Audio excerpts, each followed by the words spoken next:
mengganggu nih waktu suster hari ini. Saya mau mewawancara suster mengenai bagaimana pengambilan keputusan suster sebagai kepala sekolah di TK. Udah ya?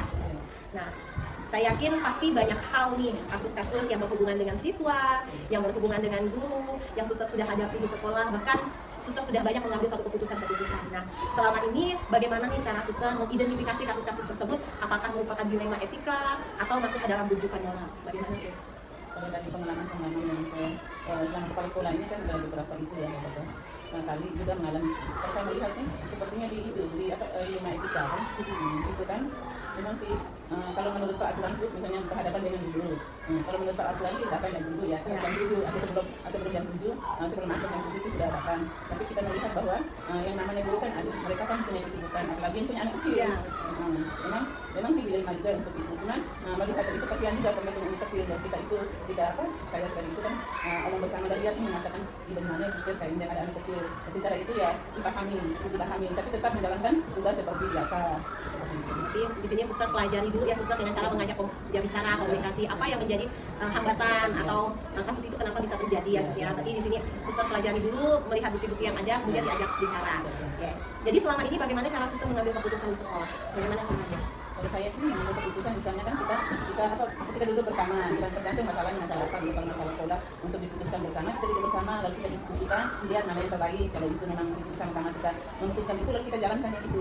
Jadi adanya dialog komunikasi ya suster ya, kemudian adanya kayak kolaborasi melihat kasus-kasus tersebut. Berarti ini suster melibatkan orang juga dalam menjalankan mengambil keputusan ini. Nah, seperti apa sih langkah-langkah atau prosedur yang suster sudah biasa lakukan selama ini untuk mengambil keputusan? Tadi kan suster udah bilang duduk bersama. Kemudian langkah-langkahnya apa lagi suster? Langkah-langkahnya biasanya itu, tapi sebelum kita duduk bersama itu kita melihat dulu masalahnya seperti apa, lihat apa kira ini cocok saya atau misalnya ada kekurangan di mana ada kekurangan di situ lihat dulu, kita lihat ada masalah ini perlu dibenahi. Jadi kita perlu kumpul bersama melihat meminta mereka itu melihat masalah kita ini kira-kira bagaimana baiknya, pendapat mereka bagaimana baiknya. Lalu itu seperti itu yang tadi itu kita putuskan bersama lebih baik. Kalau kita usahakan yang lain kalau yang ini kurang baik. Kira-kira hal apa saja yang selama ini suster anggap efektif lah dalam pengambilan keputusan dalam menghadapi kasus-kasus dilema etika ini? Yang paling efektif menurut suster itu gimana? Kalau paling efektif itu misalnya apa ya? Dalam misalnya dalam hal-hal yang mendesak ya, mendesak itu misalnya kan harus kita putuskan bersama, itu kita lakukan dengan cepat supaya kan tidak terjadi hal-hal yang lebih buruk lagi. Tapi cepat dikomunikasikan ya suster, kemudian cepat duduk bersama kolaborasi ya. Jadi itu yang suster anggap paling efektif ya.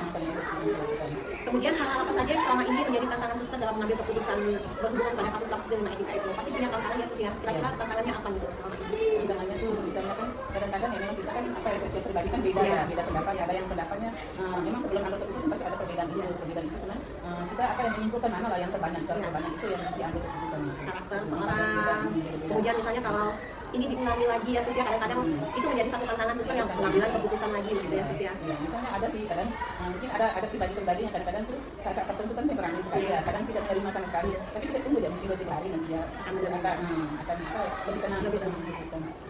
Oke, baik, berarti menghadapi individu ya sis ya. Nah, apakah selama ini atau suster memiliki sebuah tata kala atau misalnya jadwal tertentu nih ketika suster ingin menyelesaikan suatu kasus tersebut? Mungkin misalnya ketika suster dihadapkan pada satu kasus yang dilema etika, suster punya nggak jadwal tertentu nih? Oh, jadi harus hari ini saya harus menyelesaikan, atau tempat atau dalam bentuk apa saja sih prosedur yang suster lakukan?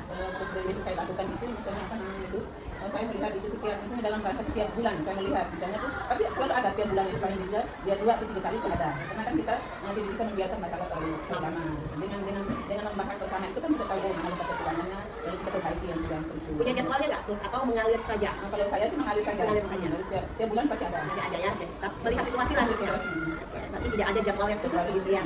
Kemudian adakah seseorang atau faktor-faktor yang selama ini mungkin yang mempermudah suster nih membantu dalam pengambilan keputusan kasus-kasus, atau misalnya suster ada kolaborasi dengan siapa yang memudahkan suster untuk memecahkan kasus-kasus pengambilan keputusan ini? Ada sih, kalau kami yayasan ini kan ada beberapa sekolah nih, baik dalam kota Pontianak maupun di luar kota Pontianak. Ada sih kepala sekolah dari instansi suster kan. Selalu saya membagi ada masalah nanti ada setelah membagi pasti ada solusi-solusi. Itu kan acuan saya untuk menyelesaikan masalah di sekolah. Nanti kolaborasi dengan teman-teman sesama kepala sekolah ya sus ya. Jadi itu yang membuat mungkin dalam pengambilan keputusan suster itu suster lebih mendapatkan solusi gitu ya. Nah, dari semua yang telah disampaikan suster tadi, kira-kira pembelajaran apa yang suster petik nih selama suster menjadi kepala sekolah dalam pengalaman suster mengambil keputusan? Kira-kira hal apa nih yang paling suster ingat dan ini biasa satu pembelajaran buat suster? kalau dari itu pengambilan dari masalah-masalah yang ada itu, saya merasa bahwa saya bantu ya. Misalnya masalah-masalah itu dan masalah ini nanti ke depannya kalau ada masalah itu tahu misalnya kasusnya seperti ini. Itu apa menjadi pengalaman baru bagi saya untuk lebih bijak untuk menghadapi masalah. Nanti semakin kesini masalah baru suster bisa lebih tenang ya, lebih berhikmat lagi dalam mengambil keputusan ya, sus ya. Kira-kira dari pengalaman pengambilan keputusan itu ada nggak titik di mana suster yang aduh saya merasa gimana ya, jenuh, mungkin ada nggak, sus?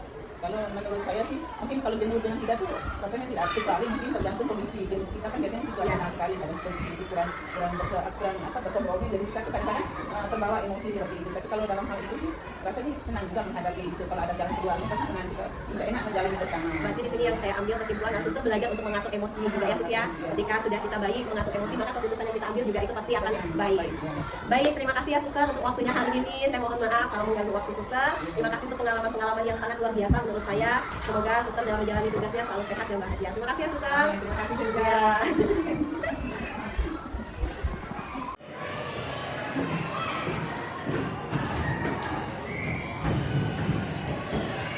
Selamat pagi suster. Maaf waktunya saya ambil sedikit. Ini sus, di sini ada beberapa pertanyaan yang saya ingin sampaikan kepada suster untuk memenuhi tugas tentang dilema etika dan didikan moral. Suster ini sebagai kepala sekolah biasanya kita berbagi pengalaman suster dari hal-hal yang suster lakukan. Yang pertama, sus, selama ini sus, bagaimana suster itu dapat mengidentifikasi kasus-kasus yang merupakan dilema etika atau bujukan moral, sus? Ya baik Pak. Mungkin sebelum saya menjawab, saya menguraikan tentang kasus yang dinamakan kasus dilema etika dan bujukan moral. Kalau dilema etika itu kan kasusnya yang benar lawan benar, sedangkan bujukan moral itu kasusnya benar lawan salah. Nah, lalu kalau mengidentifikasikan di sekolah itu saya melihat kasusnya dulu, kalau kasusnya yang seperti saya ungkapkan tadi itu benar lawan benar, berarti dilema etika, sedangkan bujukan moral itu benar lawan salah. Itu saya mengidentifikasikan. Ya, tidak mengidentifikasi itu tergantung kasusnya. Iya, tergantung kasusnya. Jadi selama ini bagaimana suster itu menjalankan pengambilan keputusan di sekolah suster sendiri, terutama kasus-kasus yang dimana ada dua kepentingan, yang sama-sama benar atau sama-sama yang mengandung nilai kebajikan, sus? Kalau saya itu melihatnya seperti ini, misalnya sama-sama benar. Nah, tapi saya melihat mana yang lebih lebih benar dari kasus itu, lalu saya memutuskan untuk saling menguntungkan, tidak saling merugikan satu sama lain. Kita kan sama-sama enak dalam keputusan itu sudah. Dalam menjalankan itu pekerjaan itu lebih enak ringan seperti itu yang saya lakukan. Kemudian sus, langkah-langkah atau prosedur seperti apa yang biasa ibu suster itu lakukan selama ini?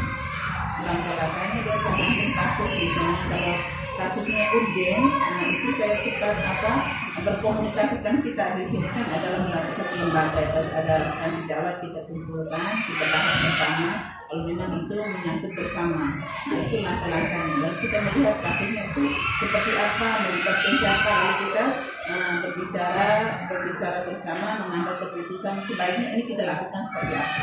Berarti harus lebih cepat ya, sus. Cepat Dan komunikasi juga. When I first saw you, I saw love. And the first time you touched me, I felt love. And after all this time, you're still